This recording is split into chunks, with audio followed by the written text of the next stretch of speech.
Good morning class. Welcome to Gyan Sutra 366। तो भाई अभी एपीएस का जो अपना आर्मी वेलफेयर एजुकेशन सोसाइटी है उसके ओएसटी एग्जाम का रिजल्ट आ चुका है। तो अभी हम बात करने वाले हैं उसके नेक्स्ट स्टेप की कि रिजल्ट के बाद में क्या करना है। उसका नेक्स्ट स्टेप, सबसे पहला स्टेप है कि जो हमें अलग अलग एपीएस में जो आर्मी पब्लिक स्कूल्स हैं उनमें जो वैकेंसीज आएंगी उनको सबसे पहले उनके बारे में जानना है। और उनके लिए जो सबसे मेन प्रोसेस है कि एप्लीकेशन फॉर्म जो हमें ऑफलाइन फिल करके उनको भेजना है, आज उस चीज़ के बारे में हम बात करने वाले हैं। उससे पहले 2 से 3 डाउट मैं आपके ऑलरेडी मैंने क्लियर कर चुका हूं, पर अभी भी इस वीडियो में सबसे पहले इसी चीज़ के बारे में हम बात करते हैं।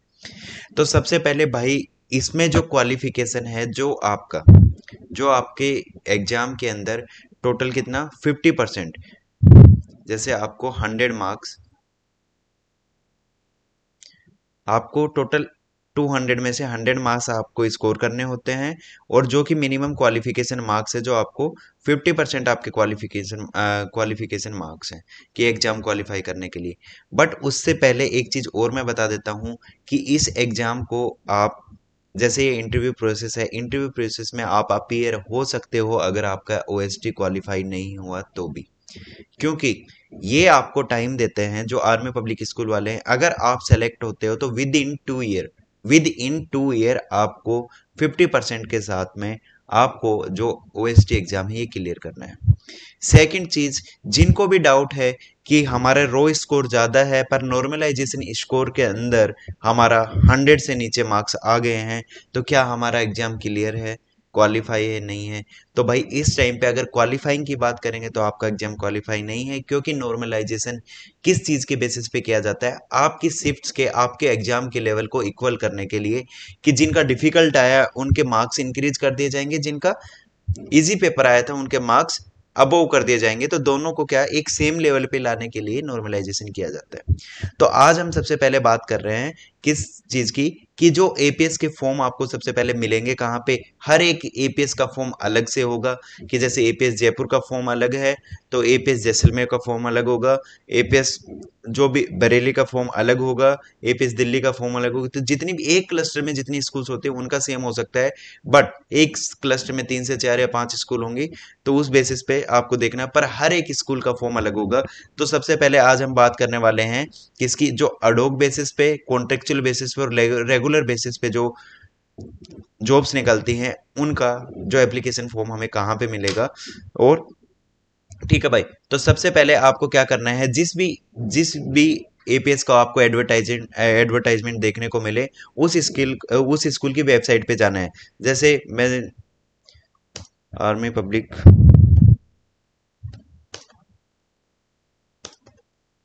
आर्मी पब्लिक स्कूल जयपुर की देख लेते हैं। जैसे मैं इसकी वेबसाइट ओपन करता हूं तो यहाँ पे एडवर्टाइजमेंट वाली जगह पे जाऊंगा, तो एडवर्टाइजमेंट में मुझे क्या क्या दिख रहा है, इसमें 3 चीज दिख रही है। देखो, एक तो वैकेंसीज के बारे में है कि इस स्कूल में कौन सी वैकेंसीज निकली हुई है। तो आपको जिस भी एपीएस जो आपके नियर बाई स्कूल है, या फिर जिस एपीएस में आप जॉब करना चाहते हो, उस एपीएस की वेबसाइट ओपन करके आप वहां पे वो चीजें देख सकते हो। तो देखो भाई, इन्होंने नॉन टीचिंग की वैकेंसी निकाली हुई थी जो 3 सितंबर को थी, तो वो अभी हो चुकी हैं। उसके साथ साथ जैसे टीचिंग के लिए अगर आपको अप्लाई करना है तो टीचिंग का फॉर्म आपको ये वाला डाउनलोड करना है। डाउनलोड करके इसे प्रिंट करवाना है। प्रिंट करवाने के बाद में आपको ये फॉर्म फिल करके, और डीडी के साथ, देखो इन्होंने डीडी के बारे में लिख रखा होगा इसी फॉर्म में, कितने की मांगी है इन्होंने।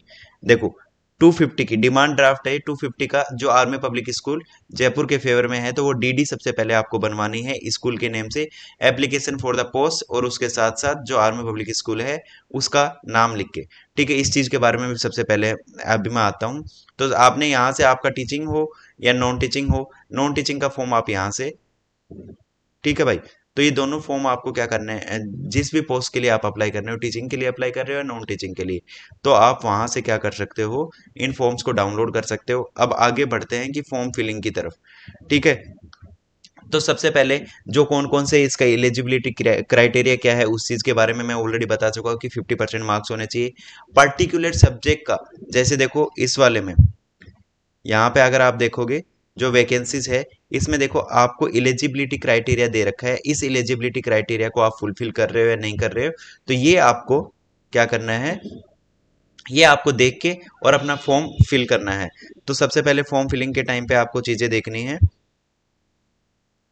देखो, ये अभी जो रिसेंटली अभी जो एग्जाम है ना, जो फॉर्म चल रहा है एपीएस लुधियाना का, आर्मी पब्लिक स्कूल लुधियाना का है।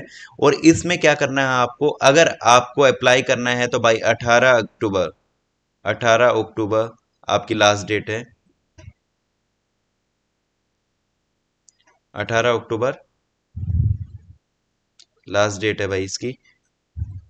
तो अगर आपको ये फॉर्म फिल करना है एपीएस लुधियाना का, तो आप जाके उनकी वेबसाइट से, या फिर ये मैं इसकी जो अपना टेलीग्राम ग्रुप है उसके अंदर इसकी पीडीएफ भेज दूंगा, क्योंकि उनकी अभी वेबसाइट अभी वर्किंग नहीं है।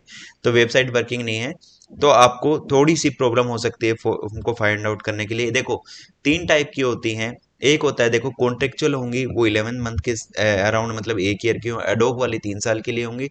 और बाकी आपका कॉन्ट्रैक्ट भी डिपेंड करता है कि वो 1 साल का ले रहे हैं, 3 साल का। और उसके बाद में जो आपकी रेगुलर पोस्ट होंगी वो आपकी लाइफ टाइम होंगी, जो कि आपकी परमानेंट पोस्ट के रूप में काउंट की जाती है। तो सबसे पहले आप जिस सब्जेक्ट के लिए अप्लाई कर रहे हो उस सब्जेक्ट का नाम यहाँ पे लिख दोगे। फिर जो आपसे रिलेटेड आपका नेम, आपके father's name, date of birth, nationality, state, address, जो एसेंशियल इन्फॉर्मेशन है इनको फिल करते हुए अपनी कॉन्टेक्ट डिटेल के साथ, जो आप किस पोस्ट के लिए अप्लाई कर रहे हो, जो प्रेजेंट या प्रीवियस ऑक्यूपेशन, कि अपने एक्सपीरियंस के बारे में बात कर रहे हैं कि आपने पहले कहाँ पे काम किया गया है, पहले कहाँ पे काम कर रहे हो या आपने कर चुके हैं, जो आपने एक्सपीरियंस उस चीज़ के बारे में, उस स्कूल का या फिर उस इंस्टीट्यूशन का नाम, ऑर्गेनाइजेशन का, वहाँ पे आपका जो भी क्या है, जो इंचार्ज है उसके लिए। और उनके कॉन्टेक्ट नंबर भी आपको प्रोवाइड करने पड़ेंगे, कि जैसे आपका एचओडी हो गया या फिर आपके प्रिंसिपल, जो भी है जिससे आपकी सही बनती है उसके आप नंबर डाल सकते हो। ठीक है, कि अगर आप सेलेक्ट हो जाते हो, अगर आपके बारे में रिव्यू अगर उन्हें जानना होगा तो वो कॉल करके पूछ भी सकते हैं। तो इन्फॉर्मेशन जो भी आप फॉर्म फिल करते टाइम इन्फॉर्मेशन लिखो, वो बिल्कुल एक्यूरेट लिखनी है, कुछ भी गलत नहीं लिखना, कुछ भी बढ़ा चढ़ा के नहीं लिखना। क्योंकि हर एक चीज आपकी क्रॉस चेक की जाएगी और इंटरव्यू में साफ पता चल जाएगा कि ये चीज झूठी लिखी हुई है या फिर सही है। उसके बाद में आपकी फैमिली की डिटेल्स लिखनी है, जो कि आपकी जो मैरिटल स्टेटस है उसके बारे में, और जो भी चीजें हैं आपकी, उन सब चीजों के बारे में आपको लिखना है। कि देखो यहाँ पे है कि विडो वाइफ या डिसेबल आर्मी पर्सन की, जो डिसेबल या फिर किसी भी तरीके से अगर कोई शहीद की वाइफ है या विडो है, जो के लिए भी यहाँ से स्पेसिफिकली अलग से कॉलम दिया गया है उस चीज के बारे में। और जब आगे बढ़ते हैं, अब आते हैं हम किस पे, एजुकेशनल क्वालिफिकेशंस पे। तो एजुकेशनल क्वालिफिकेशन में हम सबसे पहले कौन सी, 10th क्लास से हमें स्टार्ट कर देनी है, 10th क्लास के बाद में। और एक चीज और मैं बता दूं, फॉर्म में वही चीज लिखना जिसका आपके पास प्रूफ हो, कि उन्हीं अचीवमेंट्स के बारे में लिखना, वही डॉक्यूमेंट या फिर उन्हीं जो भी आपने अचीवमेंट्स लाइफ में अचीव कर रखा है उसके बारे में लिखा, जिसको आप प्रूफ कर सको कि आपने ये चीज यहाँ से की थी और इतने टाइम पीरियड के लिए की थी। तो और जो भी इंफॉर्मेशन हो वैलिड और रिलायबल आपको इंफॉर्मेशन प्रोवाइड करवानी है। ठीक है, 10th से लेके जो आपका 10th 12th, जो भी आपका ग्रेजुएशन है, पीजी है तो पीजी भी आप फिल कर सकते हो, वरना फिर बीएड का अपना लिख के। उसके बाद में यहाँ पे आपसे क्लियरली पूछा है कि आपका have you clear CSB test, yes और नो। इफ यस तो किस डेट को आपने क्लियर किया है। सीएसबी का मतलब होता है जो अपना पहले सीएसबी बोलते थे, इसे कौन से, ए डब्ल्यू ई एस का जो ओएसटी एग्जाम है, इसी को सीएसबी एग्जाम बोलते हैं। ठीक है, तो कंफ्यूज मत होना। यहाँ पे ये डायरेक्टली आपसे यही चीज पूछा है कि आपका सीएसबी रिटन टेस्ट क्लियर है या नहीं है। ठीक है, उसके बाद में इफ यस तो देन आपको डेट लिखनी है। और आपको अगर पार्ट में सब्जेक्ट वाइज इन्होंने क्लासिफाई करके पूछ रखा है कि पार्ट ए में आपको कितने मार्क्स आए, पीआरटी के लिए, टीजीटी पीजीटी सब्जेक्ट्स के लिए। उसके बाद में सेकंड ऑप्शन है कि आपका सी टेट या टेट क्वालिफाइड है या नहीं है। उसके साथ एडिशनली आप लिख सकते हो अगर आपका कोई स्टेट, जैसे REET, H TET, MP TET, जो भी आपका एडिशनल एग्जाम क्वालिफाई है रिलेटेड टू टीचिंग, आप उसको यहाँ पे मेंशन कर सकते हो, जो नीचे कॉलम बचेंगे उनमें, या फिर साइड में जहां भी जगह हो वहां पे। ठीक है, उसके बाद में name of the class would you prefer to teach, कि कौन सी क्लास आप, जैसे कि आप अगर टीजीटी के लिए अप्लाई कर रहे हो तो आप 6 to 8 ही पढ़ा सकते हो, या फिर 6 से लेकर 10th क्लास तक। तो आपको वो मेन सब्जेक्ट के बारे में भी लिखना है, न क्लास के बारे में भी, और सब्जेक्ट के बारे में, कौन सा सब्जेक्ट आप कौन सी क्लास तक पढ़ा सकते हो कंफर्टेबली। उसके बाद में 7th पॉइंट में लिखना है आपकी जो अभी स्टार्ट हो गई जो एजुकेशनल क्वालिफिकेशन थी, वो आपको क्लास 6 तक ना, 0.6 नंबर तक आपकी खत्म हो चुकी है। उसके बाद में अभी ट्रेनिंग के बारे में आएगा, अगर आपने NCC, scouting, music, art, dramatics या कोई भी ऐसी एक्टिविटी जो आपने अच्छे से परफॉर्म कर रखी हो, जिसमें आपकी अचीवमेंट्स हो, वो एक्टिविटी आप इसमें लिख सकते हो। अगर आपने एनसीसी सर्टिफिकेट कर रखा हो, आपने एनसीसी, एनएसएस में या स्काउट एंड गाइड में अगर आपने परफॉर्म किया हो, अगर पार्ट लिया हो, आप उसके पार्ट हो, तो उस चीज के बारे में आप जरूर मेंशन करना। अगर आपने कोई मेरिट या स्कॉलरशिप प्राप्त की है तो उस चीज़ के बारे में लिखो, वो चाहिए आप स्टेट लेवल पे, नेशनल लेवल पे, आपने यूनिवर्सिटी लेवल पे, आपने स्कूल लेवल पे कोई भी स्कॉलरशिप अगर ली है तो उसके बारे में।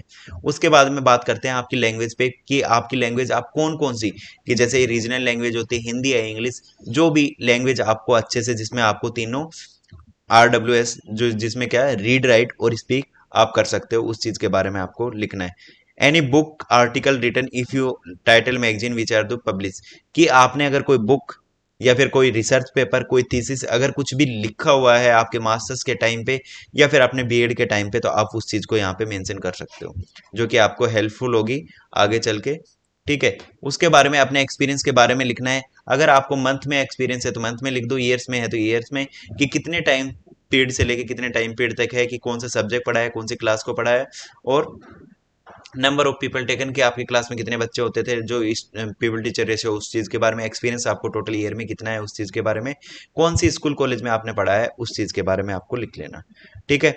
एप्टीट्यूड के बारे में, subject which you enjoy teaching most, कि वो कौन सा सब्जेक्ट है जिसको आप सबसे ज्यादा पढ़ाने में, आपको सबसे ज्यादा मजा आता है, आप इंजॉय करते हो पढ़ाते। अदर एरिया कल्चरल एक्टिविटी की, देखो जिनके, देखो कुछ के नाम 7th पॉइंट में लिख रखे थे, उनके अलावा आपने अगर किसी अदर कल्चरल एक्टिविटी में पार्टिसिपेट किया है, उसमें आपने कोई अच्छी एक्टिविटी, जो वो एक्टिविटीज या वो उन सर्टिफिकेट्स के बारे में, उन अपनी एबिलिटीज के बारे में लिखना जो आपको दूसरों से डिफरेंट बनाए। ठीक है। उसके बाद में हेल्थ के बारे में पूछे जाते हैं, क्योंकि आपको देखो, कैन यू इंडोर आउटडोर, हाँ, ये इसमें 13 नंबर पॉइंट में आपको लिखना है कि आपकी कौन सी एक्टिविटी आप कंडक्ट करवा सकते हो। इंडोर बॉयज के लिए और गर्ल्स के लिए आप कौन सी एक्टिविटी करवा सकते हो, आउटडोर बॉयज एंड गर्ल्स के लिए आप कौन सी एक्टिविटी परफॉर्म करवा सकते हो, कि कल्चरल एक्टिविटी या गेम्स में आ सकते हैं, कि आप कौन से गेम्स वगैरह में आप पार्टिसिपेट करवा सकते हो उनसे। और which major games, which major game do you play, कि आपका कौन सा गेम है, कि आप अगर स्पोर्ट्स पर्सन हो तो आपका कौन सा गेम है, तो उस चीज के बारे में। आज क्योंकि इनको क्यों, कौन से, जो 360 होलिस्टिक डेवलपमेंट के लिए, 360 डिग्री जो होलिस्टिक डेवलपमेंट, होलिस्टिक डेवलपमेंट वाला जो कॉन्सेप्ट है उस पर काम कर रहे हैं, तो इनको एक होलिस्टिक टीचर चाहिए जो ऑलराउंडर हो, जो बच्चे के सारे डोमेन्स पे, जो उसके फिजिकल, उसके कोग्निटिव, उसको सोशल और इमोशनल, भाई जो उसके तीनों चारों डोमेन्स पे अगर जो काम कर सकता है, तो उस टाइप का टीचर चाहिए। तो उसी बेसिस पे आपसे ये सारी इंफॉर्मेशन ली जा रही है। उसके बाद में what kind of health do you keep, कि आपको ज़्यादा बीमार तो नहीं रहते हो, उस जो नॉर्मल चीज़ें हैं, अगर आप किसी डिजीज से सफ़र कर रहे हो तो आप, अगर आपको लगता है कि मुझे ये बता देनी चाहिए, क्योंकि इसके रिगार्डिंग मुझे आगे चल के कोई लीव वगैरह चाहिए, तो आप उसमें मेंशन कर देना, वरना आप अपना जो नॉर्मल है उस चीज़ को। ठीक है। उसके बारे में वोट को curricular activity can you teach, कि आप को करिकुलर एक्टिविटी आपको गेम्स में हो गया, कल्चर में हो गया, या म्यूजिक में, या फिर किसी भी फील्ड में अदर देन आपको एकेडमिक्स, आप कौन सी एक्टिविटीज को बच्चों को बता सकते हो, उसमें आपने अच्छा परफॉर्म करके दिखा सकते हो, उस चीज के बारे में। उसके बाद में कंप्यूटर नॉलेज के अंदर आपने कोई कंप्यूटर का डिप्लोमा कर रखा हो, या फिर कोई भी रिलेटेड आपने एक्सेल, माइक्रोसॉफ्ट से एक्सेल, वर्ड, पावर पॉइंट से रिलेटेड कुछ कर रखा हो, या फिर जो आप, जो नॉर्मली अपना बेसिक कंप्यूटर डिप्लोमा होता है, जैसे ओ डिप्लोमा, सी ओ, ट्रिपल सी हो गया, ओ हो गया, RSCIT हो गया, जैसे भी आपके डिप्लोमे हैं, उनमें से अगर आपने कोई भी कर रखा हो, या फिर आपका कोई भी उसके बारे में देख, any experience working in the computer details, do you have own personal laptop, if yes तो डिटेल्स, कौन सा लैपटॉप आपके पास, your knowledge of the computer hardware, कि आपको कंप्यूटर हार्डवेयर की कितनी नॉलेज है, उस चीज के बारे में यस और नो में आपको आंसर लिखना है। ठीक है।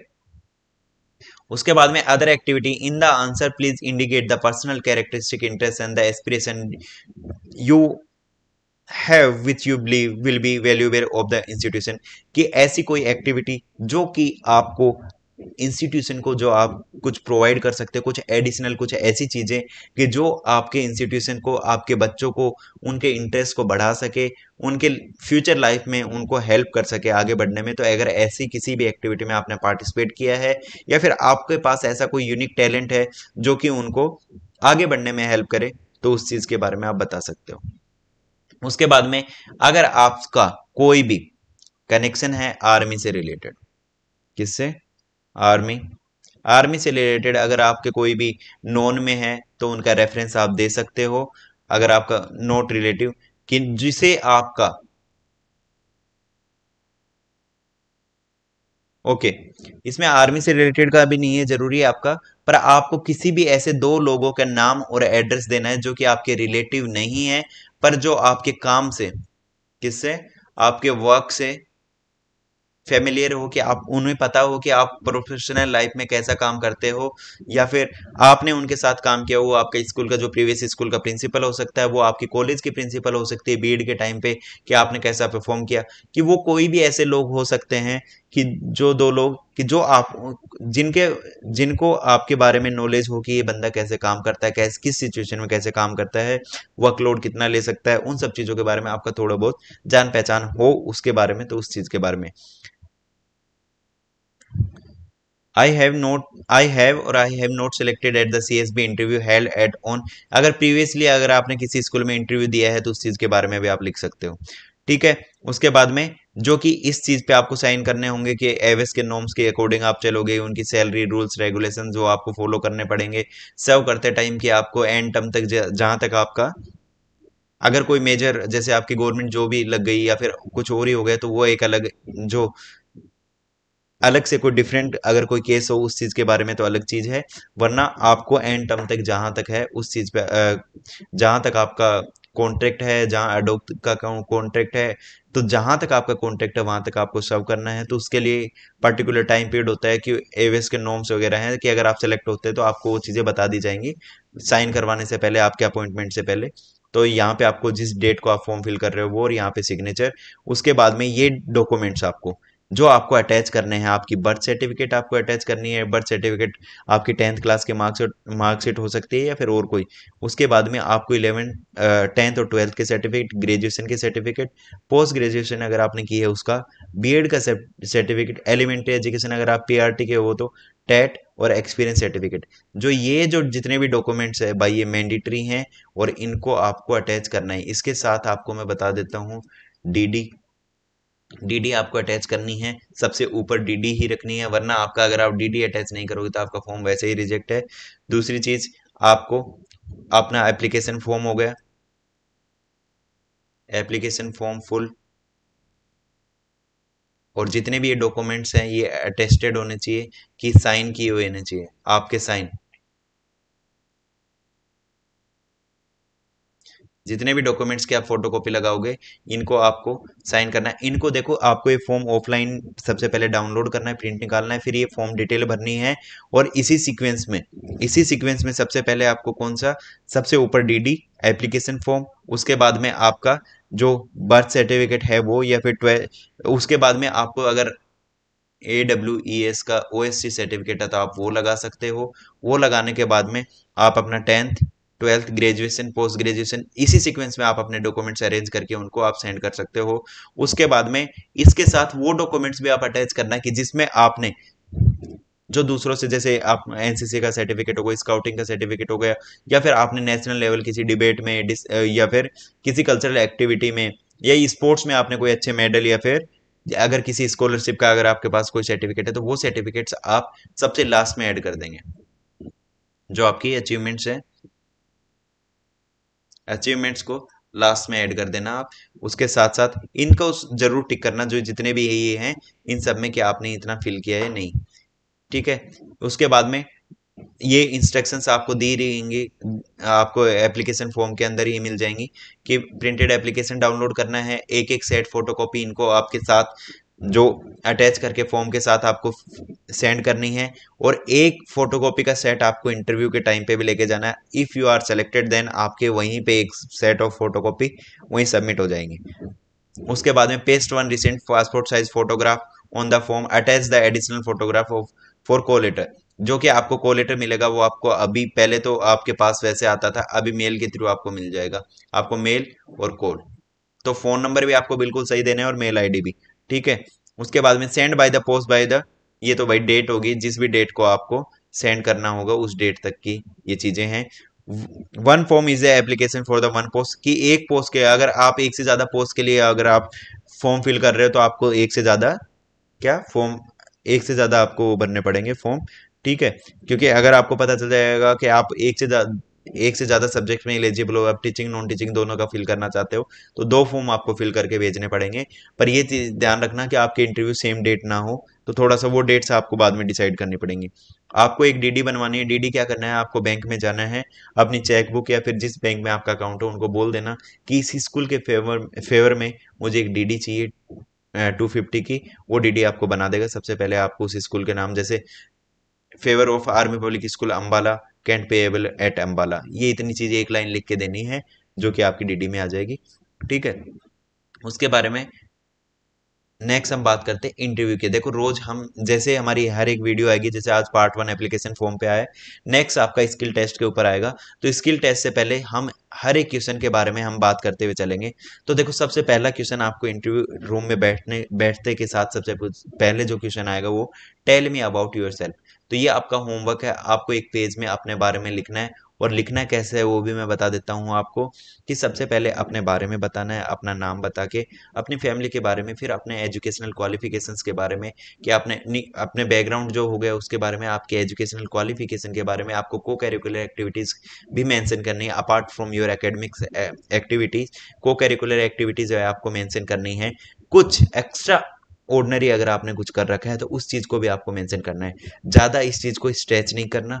उसके साथ साथ अपने इंटरव्यू के टाइम पे जो भी एग्जाम आपने क्वालिफाइड कर रखे हैं, क्वालिफाइड इन द सेंस कि आपको अपने फेलियर्स वहां काउंट नहीं करवाने, कि मैंने इतनी बार सीडीएस दे रखा है, इतनी बार मैंने एनडीए दिया, ये दिया, पर मेरा फाइनल सिलेक्शन कहीं नहीं हुआ।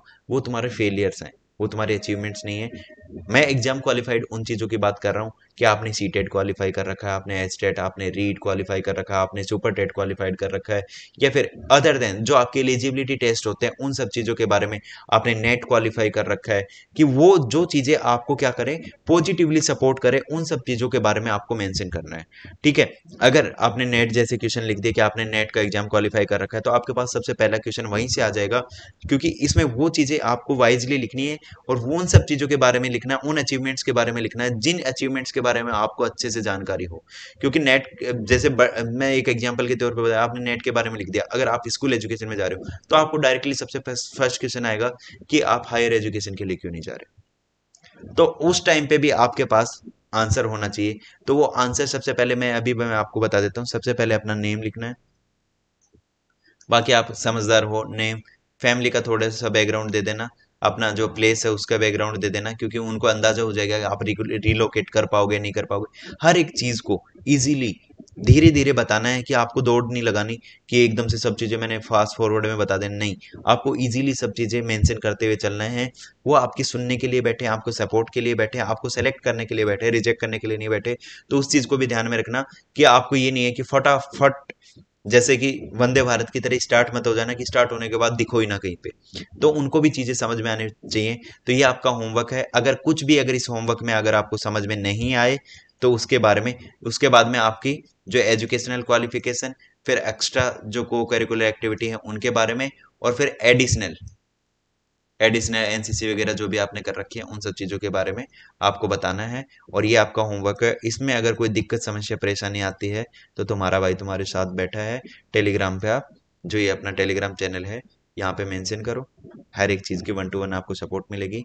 इस एप्लीकेशन फॉर्म की पीडीएफ मैं आपको सेंड कर दूंगा। और हर एक पोस्ट के लिए, हर एक स्कूल के लिए अलग से निकलेगा। तो ये नहीं है कि सब स्कूलों के लिए मैं एक ही भर दूं। हाँ, जिन स्कूलों के लिए अवेलेबल नहीं होगा तो मुझे बता देना, मैं उनको सेंड कर दूंगा। और भाई डाउट के लिए भी आप यहाँ से ज्वाइन कर सकते हो। अगर आप किसी अदर एग्जाम की तैयारी कर रहे हो, PRT D triple S B के लिए तैयारी कर रहे हो, या फिर केवीएस, एनवीएस और D triple S B, EMRS,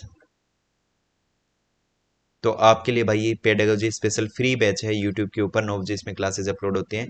तो आप यहाँ भी ज्वाइन हो सकते हैं। तो thank you, bye bye, take care. अगर कोई भी डाउट हो तो आप मेरे से पूछ सकते हो, ठीक है? Bye bye.